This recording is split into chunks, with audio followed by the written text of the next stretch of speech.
Online अध्ययन सत्र में आपका स्वागत है। आज हम अध्ययन कर रहे हैं कक्षा 8 के द्वितीय अध्याय सूक्ष्म जीव शत्रु या मित्र। प्रकृति में सर्वत्र सूक्ष्म जीव विद्यमान है।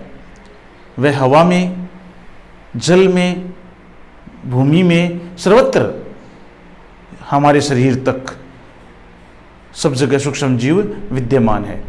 और इन सूक्ष्म जीवों के प्रभाव से ही हम स्वस्थ भी हैं, रोगग्रस्त भी हो सकते हैं और विभिन्न प्रकार की क्रियाएं दैनिक जीवन में इनसे जुड़ी हुई है। हमने गत अध्ययन सत्र में सूक्ष्म जीवों के विभिन्न प्रकारों के बारे में पढ़ा, जिनमें जीवाणु, जिसको बैक्टीरिया बोलते हैं, शैवाल, कवक, इसके बाद एक वर्ग रह गया था जीवाणु, वायरस, उसके बारे में भी हमने पढ़ा था। इसे सजीव और निर्जीव के मध्य कड़ी कहते हैं। यह जीवों के शरीर में जाकर वृद्धि करता है। इसका अपना कोई अस्तित्व नहीं है वैसे, लेकिन ये जिस जीव के जाता है वहाँ गुणन करता है। और बहुत सारे इसके उदाहरण हैं, जैसे HIV है, human immunodeficiency virus, HIV AIDS रोग का कारक है। पोलियो के लिए पोलियो वायरस है, रेबीज के लिए रेबडो वायरस है। तो बहुत सारे वायरस हैं जो जीवन में हमारे शरीर में होते हुए, अगर हमारे शरीर में उनके प्रति इम्यून पावर है, हम रोगी नहीं होते। अगर उनमें वो हमारे शरीर में गुणन करने लगे तो हम रोगग्रस्त हो जाते हैं। तो वायरस की स्ट्रक्चर कैसी होती है? लगभग ऐसी होती है, एक सैटेलाइट जैसा दिखाई देता है। और एक चित्र और दिया हुआ आपकी पुस्तक में, उसमें नीचे उसकी लंबी एक छड़नुमा, रोडनुमा होती है, वो बैक्टीरियोफेज वायरस है। बैक्टीरियोफेज मतलब जो बैक्टीरिया के शरीर में जाकर वृद्धि करता है, उन्हें बैक्टीरियोफेज वायरस कहते हैं। तो ये स्ट्रक्चर से मैंने आपको दिखाया है कि ये एक वायरस की स्ट्रक्चर है। परीक्षा में ऐसी स्ट्रक्चर बनानी भी आ सकती है। वायरस का नामांकित चित्र बनाइए, ठीक है। इसमें तो कोई विशेष नामांकन नहीं है इसमें नामांकन, उसमें है नामांकन बैक्टीरियोफेज वाले में। चलिए अब आगे इससे अध्ययन करते हैं। सूक्ष्म जीव रहते कहाँ है, सूक्ष्म जीवों का जगह कौन सी है। मैंने उस शुरुआत में ही ये बात बोली थी, सूक्ष्म जीव सर्वत्र विद्यमान है। आपने जैन धर्म के मुनियों को देखा होगा, जैन धर्म में मुंह पे पट्टी रखते हैं, सफ़ेद कपड़े पहने वाले वो साधु हैं, वो सफ़ेद, वो कहते हैं प्रकृति में सर्वत्र जीव है, सूक्ष्म जीव है। हम जो पानी पीते हैं उसमें भी जीव है, हवा में भी जीव है। तो पानी को वो छान कर पीते हैं। मुंह पे पट्टी इसलिए रखते हैं ताकि हम बात करते समय जीवों की हिंसा न हो, मुंह में न जाए। वो सर्वत्र जीव की उपस्थिति मानते हैं। तो प्रकृति में जीव सर्वत्र है। और इस आधार पर जीवों को मुख्य रूप से दो भागों में बांटा गया है, एक कोशिकीय और बहुकोशिकीय, दो भागों में। एक कोशिकीय जिनमें एक ही कोशिका से शरीर बना होता है, एक कोशिकीय जिसमें सूक्ष्म जीव का शरीर एक कोशिका से बना होता है। जैसे जीवाणु कोशिकाएं सिंगल सेल होती है, यूनिसेलुलर बोलते हैं इन्हें। यूनि का मतलब एक, सेलुलर का मतलब कोशिकीय, तो यूनिसेलुलर बोलते हैं। और बहुकोशिकीय जैसे मल्टी सेलुलर बोलते हैं। शैवाल मतलब जो हमने काई देखी है ना, हम जहाँ हाथ धोते हैं लगातार हरी रंग की एक परत जम जाती है, उसे मल्टी सेलुलर बोलते हैं, बहुकोशिकीय जीव बोलते हैं। तो जीवाणु एक कोशिकीय और बहुकोशिकीय होते हैं। अब ये कहाँ पाए जाते हैं? हम बात कर रहे हैं सूक्ष्म जीव कहाँ रहते हैं। तो प्रकृति में सर्वत्र विद्यमान है, जल में, थल में, वायु में, सर्वत्र इनकी उपस्थिति होती है। चाहे वह पेड़ की जड़ है, चाहे हमारा शरीर है। अब पता है हमारे शरीर की आंतों में, पेट की आंतों में ई कोलाई नामक जीवाणु पाया जाता है, जो भोजन के पाचन में सहायक होता है। हमने इससे गत अध्ययन सत्र में ये बात की थी। एक वैज्ञानिक हुए थे ईस्टर्चिया, उन्होंने इस वायरस को खोजा, जीवाणु को खोजा था। इसका नाम है ई कोलाई जीवाणु बोलते हैं उसे। वो हमारी पेट की आंत में पाया जाता है। तो जीवाणु जो सूक्ष्म जीव है वो प्रकृति में सर्वत्र मौजूद है। एक पर्टिकुलर जगह आप निर्धारित नहीं कर सकते कि हाँ नहीं है। पूरे जीवाणु रहित करना असंभव सी बात है। आपने देखा होगा एक ऐड आता है टीवी में लाइफ बॉय का या डिटोल का, उसमें 99.99 दिखा देते हैं।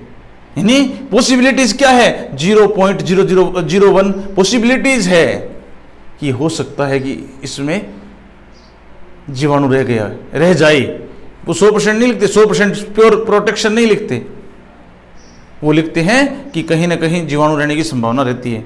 तो प्रकृति में सर्वत्र जीवाणु विद्यमान है। अब इन सूक्ष्म जीवों का हमारे जीवन पर क्या प्रभाव है, ये हमारे जीवन को किस प्रकार प्रभावित करते हैं, इस पे आप चर्चा करते हैं। सूक्ष्म जीव और हम। देखिए मैंने सूक्ष्म ही लिख दिया है, जीव नहीं लिखा, सूक्ष्म जीव व हम।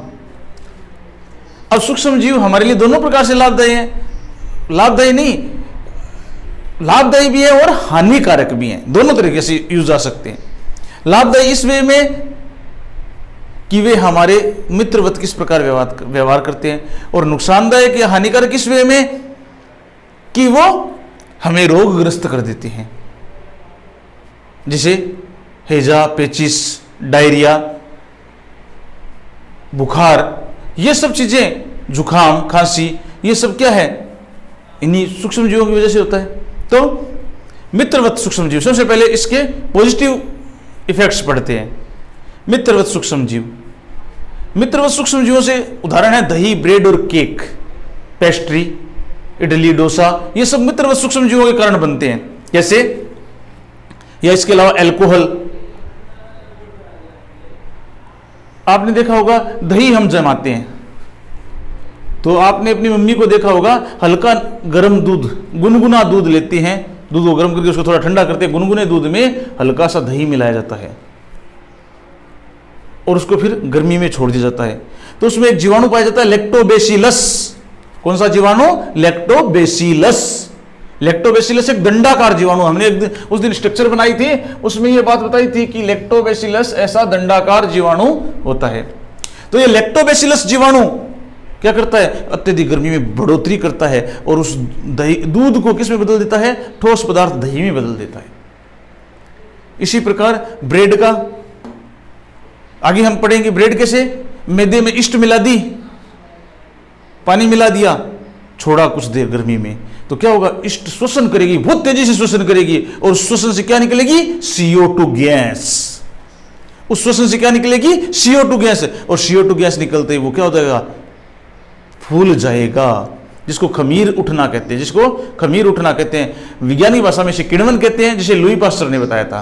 तो इस पे आगे चर्चा करेंगे। ब्रेड ऐसे बनती है, केक भी ऐसे ही बनता है। अल्कोहल, आपने देखो कि प्राचीन काल से ही अल्कोहल बनाने की विधि हमें ज्ञात थी।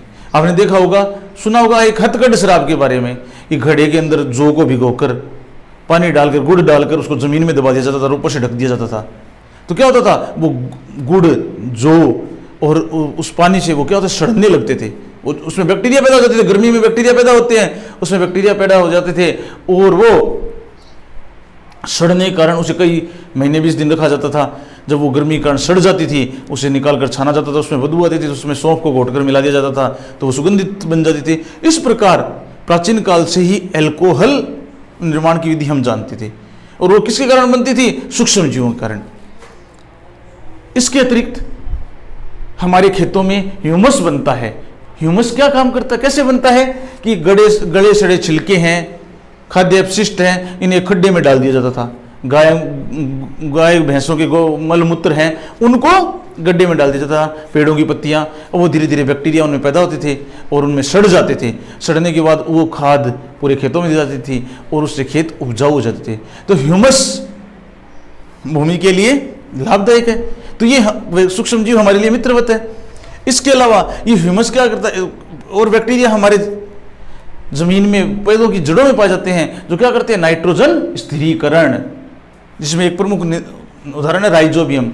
फलीदार पौधे होते हैं जो, जैसे मूंगफली है, मटर है, इनकी जड़ों में राइजोबियम नामक जीवाणु पाया जाता है, जो वायुमंडल की ऑक्सीजन का स्थिरीकरण करता है, जिसको नाइट्रोजन स्थिरीकरण कहते हैं। नाइट्रोजन का स्थिरीकरण करता है, ऑक्सीजन का नहीं, नाइट्रोजन का स्थिरीकरण करता है। तो देखिए कितने विस्तृत प्रभाव है हमारे जीवन में इनके, सूक्ष्म जीवों के, कि वो किस प्रकार हमारे साथ मित्रवत व्यवहार करते हैं। उनका उदाहरण मैंने पहले बात की, दही का जमना, मैंने बताया था लैक्टोबैसिलस जीवाणु के कारण। फिर इडली या डोसा बनाना, तो आपने देखा होगा इडली का घोल बनाकर काफी समय के लिए छोड़ दिया जाता है। ऐसे ही डोसे के लिए आपको एक और उदाहरण बताता हूँ। आपने देखा हो जलेबी बनाना, तो जलेबी का घोल तुरंत बनाया और तुरंत जलेबी नहीं निकालते, उसको रात भर एक हंडिया के अंदर बना के घोल को छोड़ के ढक के छोड़ दिया जाता है। तो उसमें क्या होता है? कीटाणु पैदा हो जाते हैं, वो फूल जाती है, वो मिश्रण फूल जाता है। फिर उसको अच्छे से फेंट कर और लोटे में डालकर फिर जलेबी निकाली जाती है, सांचे में डालकर जलेबी निकाली जाती है। तो वो भी आप देखना, आप मीठे रस से भरी हुई होती है तो आपको मीठी लगती है, लेकिन उसमें भी कुछ हल्का खट्टापन होता है। ये सब किसके उदाहरण है? सूक्ष्म जीवों के ही हैं, जो हमारे साथ मित्रवत व्यवहार करते हैं। मैंने आपको अभी ब्रेड की बात बताई, मैदा में ईस्ट मिला दी, ईस्ट एक सूक्ष्म जीव है, तो पानी मिला दिया, इसको कुछ समय के लिए गर्मी में छोड़ दिया तो क्या होगा? ये फूल गया। ये क्रिया क्या कहलाती है? किण्वन कहलाती है। खमीर उठना बोलते हैं इसको। क्यों उठता है ये खमीर? कि ईस्ट है वो तीव्रता से श्वसन करता है, और कौन सी गैस निकालता है? CO2। हमने डिस्कस कर चुके हैं मैटर पे। तीव्रता से CO2 निकालता है श्वसन में, और वो फूल जाती है। इस आधार पर क्या बनती है? ब्रेड है, पेस्ट्री है, केक है, ये इसी आधार पर। आपने देखा होगा हम जो केक खाते हैं वो बहुत ज़्यादा स्पंजी होता है, तो वो इसी कारण से होता है क्योंकि उसमें से CO2 गैस निकलेगी तो बीच में छिद्र हो जाएंगे, नहीं हो जाएंगे। अपने स्पंज देखा होगा ऐसे दबाते हैं, वो वैसे ही इस प्रकार ये बनती है। ये थे हमारे दैनिक जीवन में घरेलू उपयोग, जो मित्रवत बैक्टीरिया हमारे साथ करते हैं, सूक्ष्म जीव हमारे साथ इनका व्यवहार होता है। अब इनके वाणिज्यिक उपयोग, तो इनका वाणिज्यिक सूक्ष्म जीवों का वाणिज्यिक उपयोग, वाणिज्यिक का मतलब कॉमर्शियल, जिनसे पैसे मिल सकते हो, प्राचीन काल से ही किया जा रहा है। सूक्ष्म जीवों का प्रयोग प्राचीन काल से ही किया जा रहा है। ये युद्ध के लिए भी काम आते थे, आपको पता है। आजकल हमने एक चीज सुनी होगी टीवी पे, केमिकल अटैक, रासायनिक युद्ध। जैसे अभी कोरोना काल आया है, वैसे ही आज से 5-7 साल पहले एक आया था सार्स नाम की बीमारी, एंथ्रेक्स जीवाणु। अमेरिका में कुछ लिफाफे ऐसे भेजे गए गवर्नमेंट ऑफिसेज में जिनमें एंथ्रेक्स के सूखे पाउडर थे। जब इन्हें खोला गया, वो जीवाणु सांस के साथ शरीर में चले गए और उन लोगों की मौत हो गई। इसका इलाज बाद में खोज लिया गया, लेकिन एक प्रकार का क्या है? रासायनिक युद्ध। तो वाणिज्यिक उपयोग भी, ये तो है पॉजिटिव, नेगेटिव रिजल्ट्स भी है इसके। इन सूक्ष्म जीवों का उपयोग रासायनिक हमलों में भी किया जा सकता है। तो वाणिज्यिक उपयोग यानी कमर्शियल उपयोग में भी इसका उपयोग पहले गेहूं, चावल, फलों के रस से अल्कोहल बनाने में किया जाता था। प्राचीन काल से जैसे अंगूर की शराब बनाई जाती है, गन्ने के रस से शराब बनाई जाती है, गेहूं से बनाई जाती है, चावलों से बनाई जाती है, जौ से बनाई जाती है। तो ये सब चीजें क्या है? प्राचीन काल से ही चली जा रही है, जिनका उपयोग वाणिज्यिक रूप से किया जा रहा है। आज भी होता है, आज भी इनका उपयोग वाणिज्यिक रूप से होता है। इसको हम एक प्रयोग से समझते हैं। कैसे? हम एक बीकर लेंगे 500 ml यानी आधा लीटर का एक बीकर लेंगे, उसे 3/4 पानी से भर लेंगे, उसे यानी पौन पूरा नहीं भरकर 3/4 भाग पानी से भर लेंगे। अब इसमें 2-3 चम्मच क्या कर लेंगे? चीनी घोल देंगे अच्छे से, जैसे शिकंजी बनाते हैं वैसे चीनी घोल देंगे, और आधा चम्मच इसमें ईस्ट पाउडर डाल देंगे। आधा चम्मच ईस्ट पाउडर डाल दिया। अब इसे 4-5 घंटे तक गर्म जगह पर रख देंगे या ढककर रख देंगे। 4-5 घंटे बाद उस विलियन को निकालकर हम विलियन को सूंघेंगे, तो अब क्या पाओगे? उसमें जो चीनी थी, हमने जो पानी में चीनी घोली, वो किस में बदल गई? एल्कोहल में बदल गई। और उस चीनी के एल्कोहल में बदलने की प्रक्रिया क्या कहलाती है? किण्वन कहलाती है। चीनी का एल्कोहल में बदलना क्या कहलाता है? किण्वन। और इसे फर्मेंटेशन भी कहते हैं, फर्मेंटेशन भी कहते हैं। और यह बताने वाले कौन थे? Louis Pasteur. 1857 में लुई पास्चर ने सर्वप्रथम किण्वन के बारे में बताया था। उन्होंने बताया कि सूक्ष्म जीवों का उपयोग हम दैनिक जीवन में भी कर सकते हैं, और उन्होंने किण्वन के बारे में बताया। इस संदर्भ में आप मैं एक छोटी सी बात बताता हूं। उसने कहा सूक्ष्म जीव हमारे लिए लाभदायक बहुत है। रेबीज का जो टीका खोजा था ना, वो लुई पास्चर ने ही खोजा था।